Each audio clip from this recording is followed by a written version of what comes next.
Hello everyone, আমার চ্যানেলে তোমাদের সকলকে স্বাগত জানাই। তো আজকে আমরা ওয়ান ওয়ার্ড সাবস্টিটিউশনের ওপর 4 নম্বর সিরিজ নিয়ে এসেছি। চলো শুরু করি আজকের আলোচনা। দেখো এখানে আজকে আমাদের শুরু হবে 31 নম্বর থেকে। দেখো, one who believes in his faith. Faith বলতে বোঝানো হচ্ছে ভাগ্য, নিয়তি। তো কি বলছে যে বিলিভ অর্থাৎ বিশ্বাস করে, যে নিজের ভাগ্যের উপর বিশ্বাসী, তাকে আমরা কি বলছি? ফ্যাটালিস্ট বা নিয়তিবাদী। দেখো, a group govern by old people, অর্থাৎ গ্রুপ বলতে কি একটা দলকে বোঝাচ্ছে, আর গভর্ন মানে হচ্ছে শাসন করা। তাহলে একটা গ্রুপকে শাসন করছে, কে শাসন করছে বা কার দ্বারা শাসন করা হচ্ছে? বাই ওল্ড পিপল, অর্থাৎ বয়স্ক মানুষের দ্বারা শাসন করা হচ্ছে।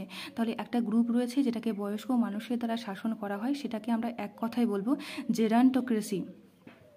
দেখো, আর লার্জ গ্রুপ অফ পিপল, তাহলে পিপল মানে মানুষকে বোঝাচ্ছে, লার্জ মানে বড়, তো একটা বড় মানুষের যে দল তাকে আমরা এক কথায় বলবো হর্ড, অর্থাৎ দল।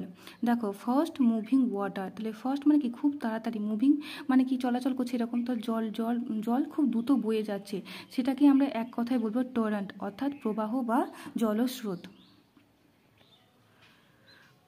দেখো, the one who makes map and chart, তো এমন একজন ব্যক্তি যে মেক্স মানে কি তৈরি করছে, কি তৈরি করে না ম্যাপ এবং চার্ট তৈরি করে, তাকে আমরা বলছি কার্টোগ্রাফার, মানচিত্রকার। দেখো, killing of a person by another, killing হত্যা করা, একজন ব্যক্তিকে হত্যা করা হচ্ছে বাই অ্যানাদার, অর্থাৎ অন্য ব্যক্তি যখন আরেকজন ব্যক্তিকে হত্যা করছে বা অন্যের দ্বারা যখন একজনকে হত্যা করা হচ্ছে, তখন তাকে আমরা বলছি হোমিসাইড। হোমিসাইড বলতে নরহত্যা বোঝানো হচ্ছে।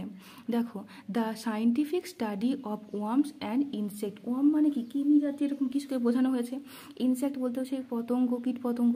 তো এই ওয়ার্মস অ্যান্ড ইনসেক্ট এদের উপর যে পড়াশোনা, এগুলোকে নিয়ে যে পড়াশোনা করা, সেটাকে আমরা বলছি এন্টোমোলজি বা পতঙ্গ বিজ্ঞান। দেখো, টেকিং হিড অর কেয়ার, হিড মানে কি মনোযোগ দেওয়া, অর্থাৎ টেকিং নেওয়া, তো কারোর প্রতি যত্ন নেওয়া বা কারোর উপর মনোযোগ দেওয়া। বিং কনসিয়াস, সচেতনভাবে, মানে আমি ইচ্ছাকৃতভাবে সচেতনভাবে যখন আমি অন্যের প্রতি মনোযোগ দিচ্ছি, তার কেয়ার নিচ্ছি, যত্ন করছি, তখন তাকে আমি বলছি মাইন্ডফুল, অর্থাৎ সতর্ক হয়ে আমি এটা করছি।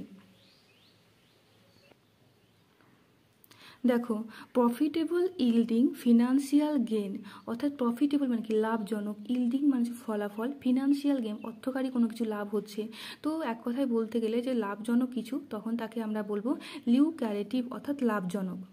A government that takes decisions based on the recommendation of state official, বলছে এক গভর্নমেন্ট মানে কি সরকারকে বোঝানো হচ্ছে, সরকার ডিসিশন নিচ্ছে, কাদের উপর বেস করে ডিসিশনটা নিচ্ছে না রেকমেন্ডেশন অফ স্টেট অফিসিয়াল, স্টেটের যে অফিসিয়াল অর্থাৎ মন্ত্রীদেরকে বোঝানো যেতে পারে, স্টেটের যারা অফিসিয়াল রয়েছে তাদের উপর বেস করে কিন্তু সরকার বা গভর্নমেন্ট কোনো ডিসিশন নিচ্ছে, তাকে আমরা বলছি বিউরোক্রেসি।